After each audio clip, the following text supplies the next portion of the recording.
संविधान सभाका अध्यक्ष नेमुवाङको राजकीय सम्मानसहित पशुपति आर्य घाटमा अन्त्येष्टि। संघीय संसदका दुवै सदनबाट शोक प्रस्ताव पारित। हेटौँडा स्थित सन्चो अस्पतालका चिकित्सकमाथि कुटपिट गर्ने 4 जना पक्राउ। कडा कारबाहीको माग गर्दै चिकित्सक सङ्घद्वारा सरकारको ध्यानाकर्षण। प्रधानमन्त्री दाहालको चीन भ्रमणका क्रममा दुई देशबीच महत्त्वपूर्ण सम्झौता हुने अपेक्षा। उच्चस्तरको भेटवार्ताले नेपालका लागि नयाँ अवसरको बाटो खोल्ने विश्वास। क्रिमियामा रुसको अत्याधुनिक हवाई सुरक्षा प्रणाली नष्ट गरेको युक्रेनको दावी। र खेलाडीका लागि घोषित रकम प्रदान गर्न भएको ढिलाइमा प्रधानमन्त्री दाहालको चासो। मन्त्री परिषदबाट भोलि नै निर्णय गर्ने दावी। नमस्कार, कान्तिपुर डायरीका साथमा साथी नवीन र सूरज। समाचार अब विस्तारमा। संविधान सभाका अध्यक्ष एवं पूर्व सभामुख सुभाष नेमाङको पशुपति आर्यघाटमा राजकीय सम्मानका साथ अन्त्येष्टि गरिएको छ। उहाँको हृदयाघातका कारण गत मंगलबार 71 वर्षको उमेरमा निधन भएको थियो।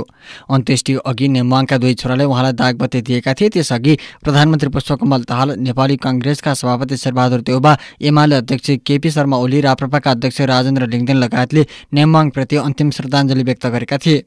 प्रधानमन्त्री दाहालले नेमाङको पार्थिव शरीरमाथि नेपालको राष्ट्रिय झण्डा उडाएर सम्मान गर्नुभएको थियो। एमाले अध्यक्ष ओलीले भने पार्टीको झण्डा उडाउनु भएको थियो। परिवारका अनुसार नेमाङको अन्तिम संस्कार लिम्बू परम्परा बमोजिम गरिएको थियो। अन्त्येष्टि अघि नेमाङको पार्थिव शरीरलाई बालुवाटार स्थित निवासबाट शिक्षण अस्पताल, महाराजगञ्ज, नारायणगोपाल चोक, त्यसैगरी दुम्बाराही, चाबाहिल गौशाला हुँदै पशुपति आर्यघाट लगिएको थियो। नेमाङको निधनको शोकमा सरकारले आज मुलुकभर र विदेश स्थित नेपाली नियोगहरूमा बिदा दिएको थियो। यसैबीच संघीय संसदका दुवै सदनले नेमुवाङको निधनमा शोक प्रस्ताव पारित गरेको छ। प्रतिनिधि सभाको आजको बैठकमा सभामुख देवराज घिमिरेले पेश गर्नुभएको शोक प्रस्ताव पारित भएको हो। सभामुख घिमिरेले नेमुवाङको निधनमा शोक व्यक्त गर्दै भन्नुभयो, नेपालको वर्तमान संसद र संसदीय राजनीतिमा समन्वयकारी भूमिका खेल्ने कार्यमा उहाँको महत्त्वपूर्ण भूमिका रहेको थियो। उहाँको देहावसानको यस दुःखद घडीमा प्रतिनिधि सभाको यो बैठक सुभाष चन्द्र नेमाङको निधनप्रति गहिरो शोक प्रकट गर्दै श्रद्धाञ्जली अर्पण गर्दछ।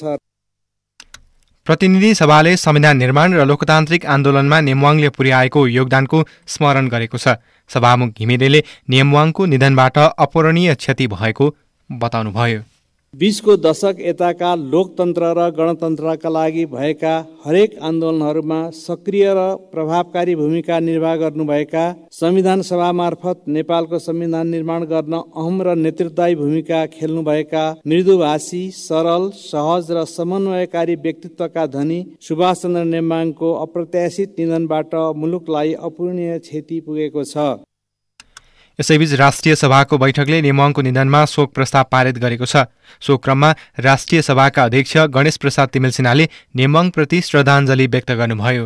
संविधान सभा मार्फत नेपालको संविधान निर्माणमा उहाँको अग्रणी भूमिका रहेको थियो। यो बैठक स्वर्गीय नेमाङप्रति भावपूर्ण श्रद्धाञ्जली व्यक्त गर्दै शोक सन्तप्त परिवारजनप्रति गहिरो संवेदना प्रकट गर्दछ। नेमुवाङ विक्रम सम्वत 2048 र 2052मा गरी 2 पटक राष्ट्रिय सभा सदस्य, 2056 देखि लगातार प्रतिनिधि सभा सदस्य तथा 2 पटक संविधान सभाका अध्यक्ष सहित 4 पटक सभामुख हुनुभएको थियो। विक्रम सम्वत 2056मा प्रतिनिधि सभाको सार्वजनिक लेखा समिति सभापति भएका नेमुवाङ कानून, न्याय तथा संसदीय व्यवस्था र सामान्य प्रशासन मन्त्री समेत बन्नुभएको थियो।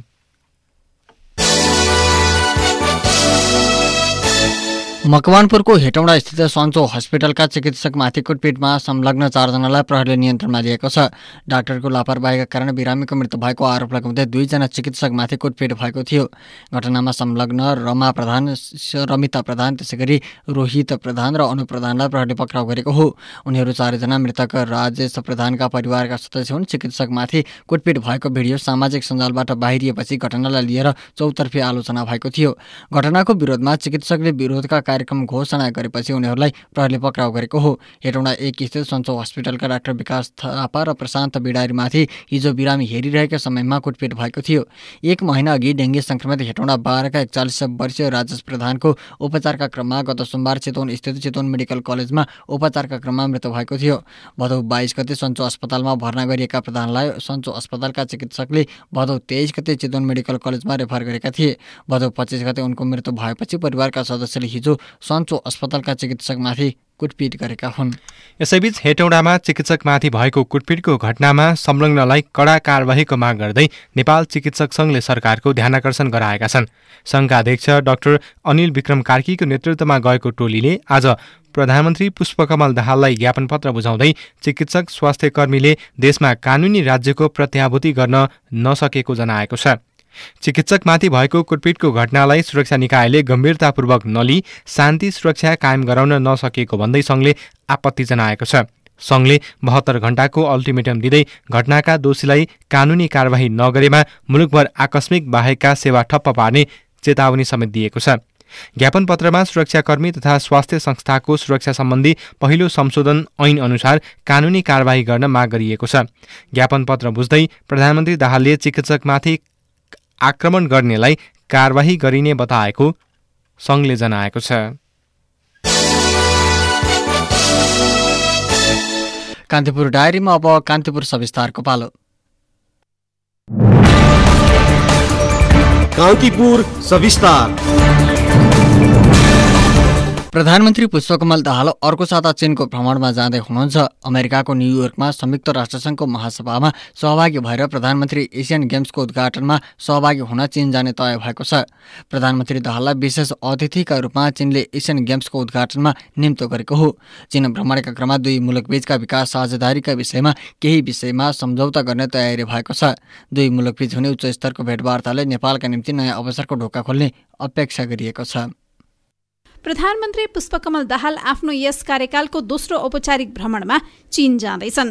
केही दीर्घकालीन सम्झौता गर्दै मुलुकको आर्थिक पक्षलाई बल पुर्याउने अपेक्षा सहित भ्रमण केन्द्रित हुने बताइएको छ। चीनको भ्रमणका बखत महत्वपूर्ण समझदारी हुने दावी गर्दै प्रधानमन्त्री दाहालले नेपालका अपेक्षाबारे सार्वजनिक अभिव्यक्ति दिइरहेका छन्। आफ्नो सुरक्षा र विकास सम्बन्धी अवधारणाहरूमा चीनले नेपालको समर्थन खोज्ने यथार्थका बीच नेपालले पनि आफ्नो प्राथमिकता राख्ने प्रधानमन्त्री पुष्पकमल दाहालको दावी छ। विद्युत बिक्री सरकारको प्राथमिकता भएकाले त्यसबारे दाहालले भने, चीन भ्रमणमा जाँदैछु, मलाई लाग्छ यो पटक चीनतिर पनि व्यापार गर्नको लागि अन्तर्देशीय प्रसारण लाइन बन्ने तयारी हामी गरिराखेका छौँ र त्यसले पनि नेपालको विद्युत विकासमा पनि, विद्युत व्यापारमा पनि, ट्रान्समिसनमा र नेपालको अर्थतन्त्रलाई अझ बढी विकसित गर्न पनि ठुलो मद्दत गर्ने विश्वास मैले लिएको छु। दक्षिण छिमेकी भारत जस्तै उत्तर छिमेकी चीनसँग पनि नेपालले धेरै सम्झौता गर्ने तर कार्यान्वयनमा तदारुकता नदेखाउने प्रवृत्ति छ। 2026मा विकासोन्मुख राष्ट्र बन्ने मौकाको पर्खाइमा रहेको नेपालले विश्व शक्ति राष्ट्र छिमेकी हुनुको सदुपयोग गर्नुपर्ने बेला भएको छ। त्यसै भ्रमणका बखत सरकारको प्रस्तुति निकै महत्वपूर्ण हुने पूर्व परराष्ट्र मन्त्री तथा चीनका लागि पूर्व राजदूत महेन्द्र बहादुर पाण्डेले बताए। सन् 2019मा चीनिया राष्ट्रपति सी जिनपिङको भ्रमण बेला चीन र नेपाल बीच 1.5 दर्जन सहमति भएका थिए, जसमध्ये अधिकांश हस्ताक्षर पछिको कुनै पनि प्रक्रियामा पुग्न सकेका छैनन्। कार्यान्वयनको खाका भ्रमणपछि गरिने फलोअप सम्बन्धी विषयमा बढी केन्द्रित हुन पाण्डेको सुझाव छ। प्लानिङ ठिकसँग हुनु पर्यो, स्ट्रिक्टली तपाईको त्यसमा अड्नु पर्यो। त्यो प्लानिङ चाहिँ नै विदेशीसँग हामीले सम्झौता गरेका छौँ, उसले हामीलाई लगानी गरिदिने हो भने हामीले उहाँहरूसँग हाम्रो प्राथमिकता यो हो, यो कार्यक्रममा हामीले यसो गर्ने, हाम्रो योजना यो, यसले हाम्रो गरिबी निवारण यहाँ लैजान्छ, हाम्रो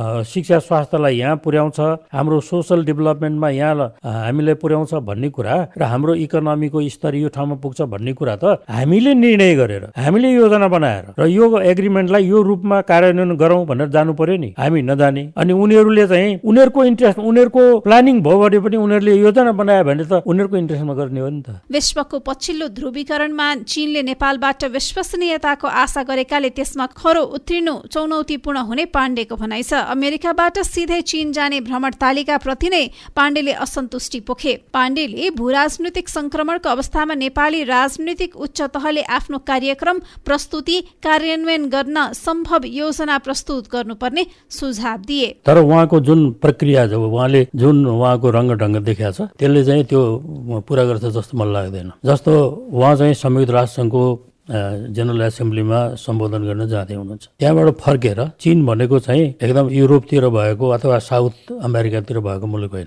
त्यो हाम्रै के अरे सिमाना जोडिएको मुलुक हो। त्यसो भएको हुनाले अमेरिकाबाट नेपाल फर्केर नेपालबाट चीन जानु पर्थ्यो। डिप्लोमेसीमा यो खालको प्रवृत्ति र प्र्याक्टिस छ नि, यो ज्यादा संवेदनशील कुरा हो। पारवहन सम्बन्धी सम्झौता belt and road initiative BRI जस्ता कार्यक्रममा उपलब्धि शून्य वा न्यून नै छ। धेरै माग र सम्झौताको फेहरिस्त भन्दा सटिक कार्यान्वयन गर्न र हुन सक्ने कार्यक्रमबारे मात्रै छलफल गरी परिणाममुखी भ्रमण गर्नुतर्फ प्रधानमन्त्री केन्द्रित हुनुपर्ने नेपाल चीन अध्ययन केन्द्रका गंगा प्रसाद उप्रेतीले बताएका छन्। र पहिला BRI को सदस्य भइसकेपछि महाशासन गरिसकेपछि केही अब द्विपक्षीय रूपमा केही कमिटमेन्टहरू भएका थिए। त्यो कमिटमेन्टलाई पूरा गर्नका निमित्त हामीले पनि केही गर्नु पर्थ्यो र चिनियाहरूले पनि केही पूरा गर्नु पर्थ्यो। त्यो कमिटमेन्ट पूरा भइसकेपछि हाम्रो गति स्वाभाविक रूपमा बढ्थ्यो। त्यो भएको छैन, एकदम स्थिर जस्तो एक प्रकारको अन्यल, एक प्रकारको शङ्का उपशङ्काको बाटोमा नेपालको स्थिति के हो भन्ने बारेमा चिनियाहरू पनि रहेको देखिन्छ। र हामी पनि अब त्यो चीनसँगको सम्बन्धलाई हाम्रो सरकारले है जनता स्पष्टै छ, चीनसँगको सम्बन्धलाई कसैले जाने के गर्ने भन्ने प्रकारले चाहिँ हामी कतै आफ्नो पूर्व आधारमा विचलित हुने होइनौँ भन्ने प्रकारको एउटा विश्व शक्ति सन्तुलनमा बदलाव देखा परिरहेका बेला नेपालले चीनसँग आफ्नो प्राथमिकता स्पष्ट गर्नुपर्नेछ।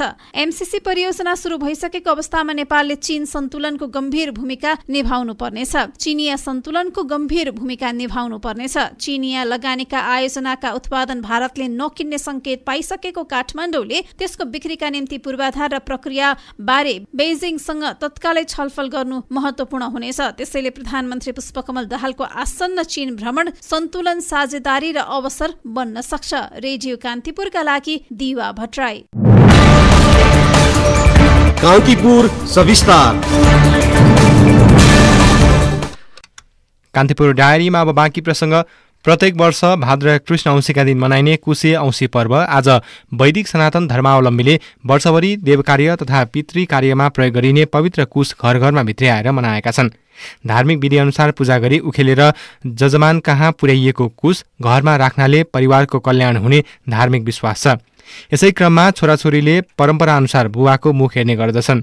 आफ्ना बुबालाई मनपर्ने मिठाई तथा भोजन खुवाई आदर सम्मान प्रकट गर्ने गरिन्छ। बुबा नहुनेले विभिन्न पवित्र स्थानमा गई आफ्ना बुबाको नाममा तर्पण, पिण्डदान तथा श्राद्ध गरी सिधा दिइन्छ। आजको दिन विशेष गरी काठमाडौँको उत्तरपूर्वी भेगस्थित गोकर्णेश्वर महादेव मन्दिर परिसरमा विशेष मेला लागेको थियो।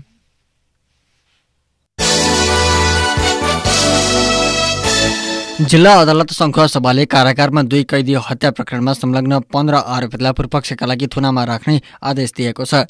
कैदी हत्या प्रकरणमा मुद्दा चलाइएका 7 प्रहरी र 8 कैदीलाई पूर्वपक्षका लागि कारागार चलान गरिएको हो। जिल्ला अदालतका श्रेष्ठदार रामचन्द्र केसीका अनुसार न्यायाधीश टेकनाथ गौतमको एकल इजलासले 7 प्रहरीलाई धनकुटा र 8 कैदीलाई तेह्रथुम कारागारमा पठाउन आदेश दिएको छ। गत साउन 24 गते सङ्खुवासभा मादिका विनोद तोलाङ्गी र नुवाकोट ककनीका आकाश बलामीको कुटपिटबाट मृत्यु भएको थियो।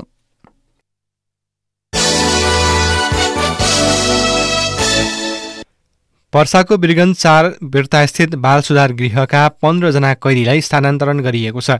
गृहबाट 15 जना कैदीलाई जिल्ला प्रहरी कार्यालयमा स्थानान्तरण गरिएको पर्साका प्रहरी उपरीक्षक कोमल विक्रम शाहले जानकारी दिनुभयो। भदौ 8 गते भक्तपुर बाल गृहबाट लगिएका र सोही गृहमा बस्दै आएका कैदीहरूको समूहबीच मंगलबार राति झडप भएको थियो। भक्तपुर बाल सुधार गृहबाट लगिएका 18 मध्ये 15 जना कैदीलाई जिल्ला प्रहरी कार्यालयमा राखेपछि गृहको स्थिति सामान्य बनेको प्रहरी उपरीक्षक शाहले जानकारी दिनुभयो। स्थानान्तरण गरिएका केही कैदीबारे गृह मन्त्रालय वा महिला तथा बालबालिका मन्त्रालयले थप निर्णय नगरेसम्म उनीहरूलाई जिल्ला प्रहरी कार्यालयमै राखिने उहाँले बताउनुभयो।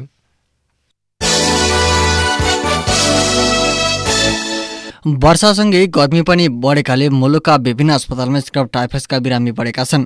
काठमाडौँको टेकोस्थित शुक्रराज ट्रपिकल तथा सरुवा रोग अस्पतालमा स्क्रब टाइफसका बिरामी उपचारका लागि आउने बढेको सरुवा रोग विशेषज्ञ डाक्टर शेरबहादुर पुनले बताउनुभयो।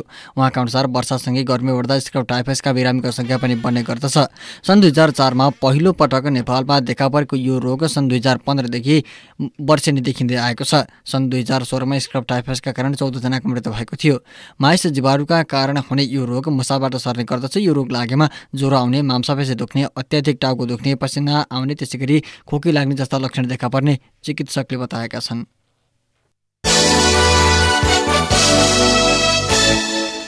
राष्ट्रिय विभूति एवं युवा कवि मोतीराम भट्टको 158औं जन्मजयन्ती विभिन्न साहित्यिक कार्यक्रमको आयोजना गरी आज मनाइएको छ।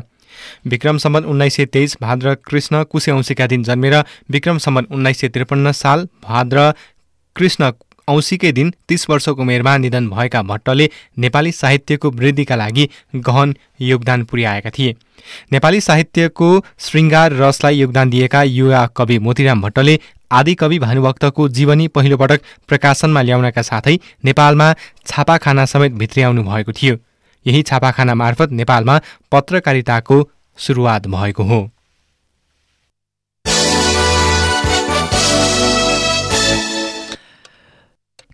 ब्रेकपछि कान्तिपुर डायरीमा अब आर्थिक प्रसङ्ग। सवारी साधनको बृहत मेलाको रूपमा चिनिँदै आएको नाडा अटो सो काठमाडौँको भ्रिकुटी मण्डपमा भइरहेको छ।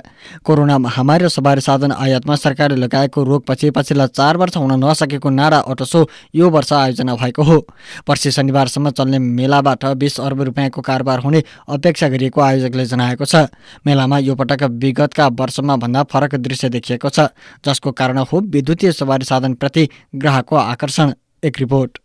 सन् 1998 देखि आयोजना हुँदै आएको नाडा अटो सो सन् 2019 देखि हुन सकेको थिएन। अघिल्लो वर्ष भने पहिलो पटक विद्युतीय सवारी साधनमा समावेश गरी एक्सपो आयोजना गरिएको थियो। अटो सोको 15औं संस्करणमा भने विगतमा जस्तै एकै थलोमा विभिन्न ब्रान्डका सवारी साधन राखिएका छन्। आयोजक नाडा अटोमोबाइल्स एसोसिएसनका अनुसार 6 दिनसम्म चल्ने अटो सोमा 16 वटा ब्रान्डका 4 पाङ्ग्रे, 22 वटा ब्रान्डका 2 पाङ्ग्रे, 7 वटा ब्रान्डका हलुका कमर्सियल गाडी राखिएका छन्। त्यस्तै विभिन्न लुब्रिकेन्ट, टायर, ब्याट्री, पार्ट पूर्जाका 30 वटा स्टल राखिएको छ। 120 वटा स्टल रहेको अटो सोमा 75,000 भन्दा बढी आगन्तुकले अवलोकन गर्ने अनुमान छ। यो पटक इन्धनबाट चल्ने सवारी साधन भन्दा बढी विद्युतीय सवारी साधन राखिएको आयोजकले जनाएको छ। विद्युतीय सवारी साधनलाई लिएर अटो सोमा सबैको ध्यान खिचेको छ। अटो सोमा नयाँ गाडी किन्ने सोच सहित आएका काठमाडौँ टोखा निवासी 45 वर्षीय श्रीकाजी महर्जनलाई विद्युतीय सवारी साधन खुबै मन परेको छ। उनले भने, मैले यो इभी त चलेको छैन, पेट्रोलियम चलिरहेको छ, आइटेम चलिरहेको पेट्रोल हाल्दा दिकै भयो कि त्यसमा कर ट्याक्स पनि बढी भयो अहिले हैन।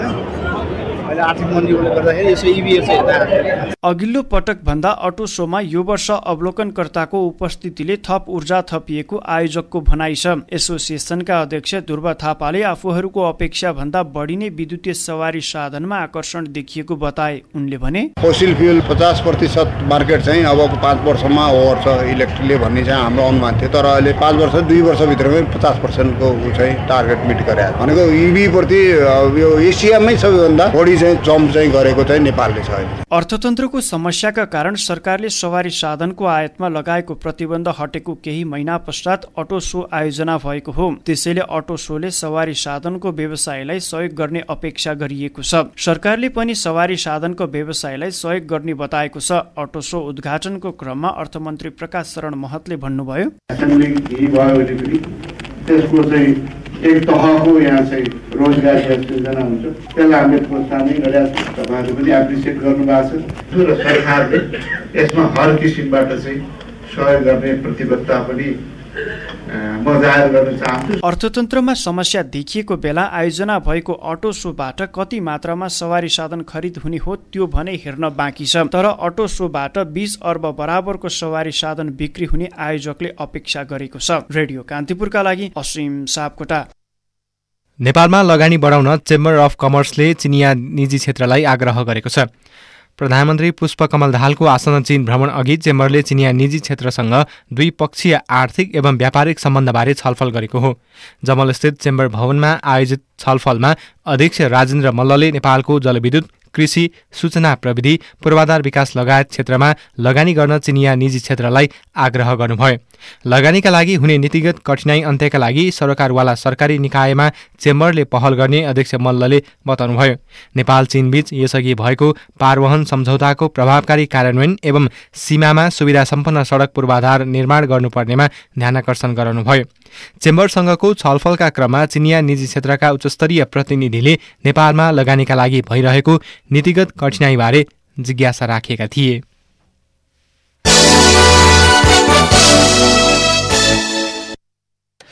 अब अन्तर्राष्ट्रिय प्रसङ्ग। आफ्नो कब्जामा रहेको क्रिमियामा रुसको अत्याधुनिक हवाई सुरक्षा प्रणाली नष्ट गरेको युक्रेनले दावी गरेको छ। किभको सुरक्षा सेवा र नौसेनाले युक्रेनी भूभाग एपपाटारियामा नजिकै गरेको क्रुज र ड्रोन आक्रमणलाई ध्वस्त पारेको युक्रेनी गुप्तचरलाई उद्धृत गर्दै बीबीसीले जनाएको छ। सामाजिक सञ्जालमा सार्वजनिक भएका भिडियोमा रुसी नियन्त्रणमा रहेको भूभाग नजिकका स्थानबाट धुवाँको मुस्लो निस्केको देखिएको उल्लेख गरिएको छ। पछिल्लो आक्रमण र युक्रेनी प्रतिरक्षाका विषयमा भने मस्कोले कुनै प्रतिक्रिया दिएको छैन। यसअघि सन् 2014मा रुसले कब्जा गरेको सो क्षेत्रमा कैयौँ विस्फोटका घटना भएको बीबीसीले उल्लेख गरेको छ। केही समय अघि मात्रै युक्रेनी सेनाले घरेलु विस्फोटका हतियारहरू बनाउने घोषणा गरेको थियो।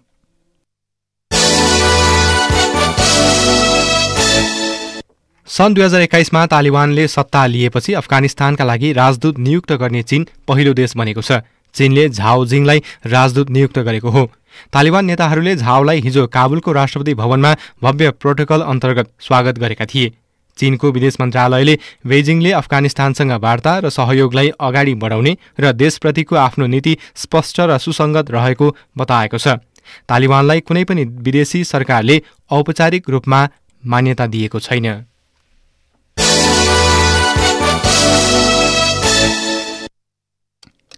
अब खेल प्रसङ्ग। प्रधानमन्त्री पुष्पकमल दाहालले खेलाडीका लागि यसअघि घोषणा भएको नगद पुरस्कार पाउन ढिलाइ भएको र त्यो समस्या छिट्टै समाधान गरिने बताउनु भएको छ।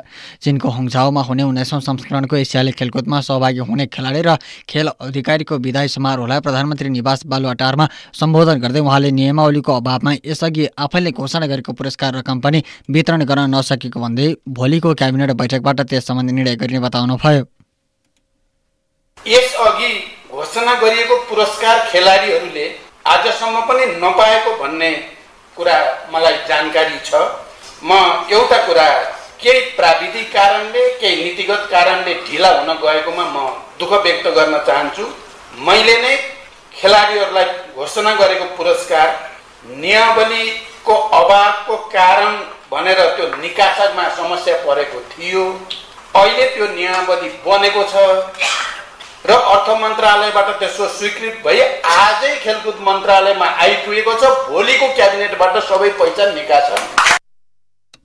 उहाँले एसियाली खेलकुदका निम्ति 3 चरणका छनौट प्रक्रिया पूरा गरेर 2.5 महिनादेखि खेलाडीहरू बन्द प्रशिक्षणमा रहेकाले यसपटक नेपालले राम्रो प्रदर्शन गर्ने आशा व्यक्त गर्नुभयो।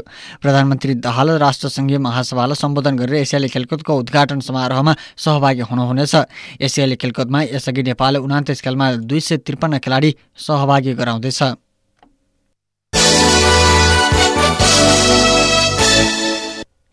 एसिया कप क्रिकेटको फाइनल प्रवेशका लागि अहिले साबिक विजेता श्रीलङ्का र पाकिस्तानबीच प्रतिस्पर्धा भइरहेको छ।